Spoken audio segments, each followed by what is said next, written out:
എന്തെങ്കിലും പറയാനുണ്ടോ മോളെ കുറിച്ച്? പറയായിക്കോട്ടെ.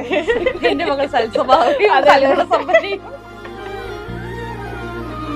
ഒരു എത്ര മാർക്ക് കൊടുക്കാം 10 അദീനയ്ക്ക് നമുക്ക്? അദീന ഭാരതി ഇഷ്ടമല്ലെന്ന് അദീന ഭാരതിയുടെ ഫാൻസ് കേട്ട് കഴിഞ്ഞാൽ വലിയ പ്രശ്നമാ. എനിക്ക് പൊളിറ്റിക്സിനോടാണ് അത്ര താല്പര്യമില്ലാത്തത്. എല്ലാ മെമ്മറീസ് അപ്പായിട്ട് അസോസിയേറ്റ് ചെയ്തതാണെന്നുള്ളതാണ്. എല്ലാ മെമ്മറീസ് അപ്പായിട്ട് അസോസിയേറ്റ്, അല്ലാണ്ട് ഒരു മെമ്മറീസ്. എങ്ങനെയാണ് അമ്മ ഈ 3 കുട്ടികൾക്കിടയിൽ ജീവിച്ചത്?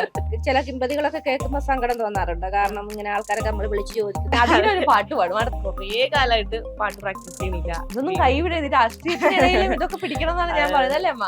മാമവതു ശ്രീ സരസ്വതി.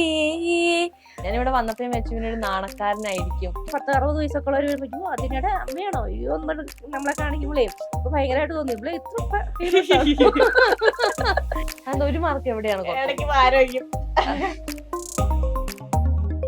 പോരാടിയിട്ടാണോ വീട്ടിൽ ജീവിച്ചത്? ഭയങ്കര പോരാട്ടമാണ്. ഇപ്പൊ മനസ്സിലായില്ലേ?